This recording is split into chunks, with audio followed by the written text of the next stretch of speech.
നിതിൻ രാജിന്റെ ആത്മഹത്യയുമായി ബന്ധപ്പെട്ട ആരോപണ വിധേയരായ കോളേജ് അധ്യാപകരെ സംരക്ഷിക്കാനുള്ള നീക്കം നടക്കുന്നതായി കൊടിക്കുന്നിൽ സുരേഷ് എം പി. ജാമ്യം നേടാനും കേസുമായി ബന്ധപ്പെട്ടുള്ള തുടർ പ്രവർത്തനങ്ങളിൽ സാവകാശം ലഭിക്കുവാനും പോലീസ് പ്രതികൾക്ക് അവസരം ഒരുക്കുകയാണെന്നും അദ്ദേഹം കോട്ടയത്ത് വാർത്താസമ്മേളനത്തിൽ ആരോപിച്ചു. നിതിൻ രാജിന്റെ ആത്മഹത്യയുമായി ബന്ധപ്പെട്ട് ഇത്രയും ദിവസമായിട്ടും കേസിൽ ആരോപണ വിധേയരായ അധ്യാപകരെ അറസ്റ്റ് ചെയ്യാൻ കേരള പോലീസിന് കഴിഞ്ഞിട്ടില്ല.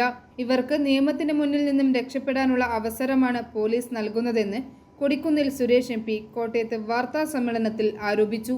ജാതീയ പീഡനമാണ് വിദ്യാർത്ഥിയുടെ മരണത്തിന് കാരണമെന്നതിനാൽ കോളേജിന്റെ അഫിലിയേഷൻ ആരോഗ്യ സർവകലാശാല റദ്ദാക്കണം. ഇതിനായി ഗവർണറെ കാണുമെന്നും അദ്ദേഹം പറഞ്ഞു.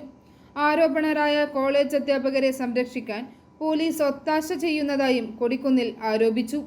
ഈ സംഘടനകൾ ആഹ്വാനം ചെയ്ത ഹർത്താൽ എല്ലാവരും അതിൽ സഹകരിക്കുകയും എല്ലാവരും ആ ഹർത്താൽ പിന്തുണ കൊടുക്കുമെന്ന് പ്രതീക്ഷിച്ചു.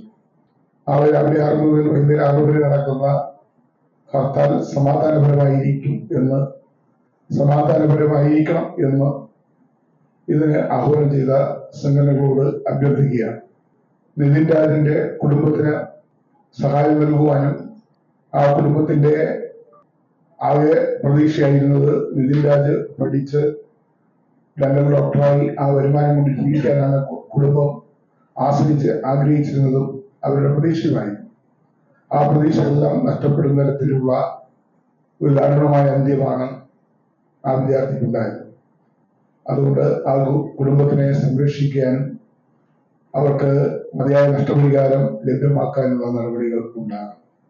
കേരളത്തിൽ ഇനി ഒരു കലാലയത്തിലും ഇതുപോലെയുള്ള ജാതീയമായ വിവേചനമോ വംശീയാധിഷ്ഠിതമോ നിറത്തിന്റെ പേരിലുള്ള ക്രൂരമായ പീഡനങ്ങളോ ഉണ്ടാകാതിരിക്കാൻ ഇന്ത്യയിലെ പല സംസ്ഥാനങ്ങളും പാസാക്കിയ രോഹിത് വെമുല ആക്ട് കേരളത്തിലും നടപ്പാക്കണം എന്നാണ് ആവശ്യപ്പെടാനുള്ളത്. പിണറായി വിജയൻ സർക്കാരിന്റെ കാലത്തുണ്ടായ ദളിത് പീഡനങ്ങളുടെ ഇതുമായി ബന്ധപ്പെട്ടുള്ള കേസുകളിലോ മരണങ്ങളിലോ ഇതുവരെ യാതൊരു നടപടിയും ഉണ്ടായിട്ടില്ലെന്നും കേസിൽ പോലീസ് അന്വേഷണം തൃപ്തികരമല്ലാത്തതിനാൽ അന്വേഷണം കേന്ദ്ര ഏജൻസിയെ ഏൽപ്പിക്കണമെന്നും എം പി ആവശ്യപ്പെട്ടു. ഈ പിണറായി വിജയൻ ഗവൺമെന്റ് കാലത്ത് കേരളത്തിൽ നടന്നിട്ടുള്ള ദളിത് പീഡനങ്ങളിൽ ഒന്നും യഥാർത്ഥ പ്രതികൾ ശിക്ഷിക്കപ്പെട്ടിട്ടില്ല.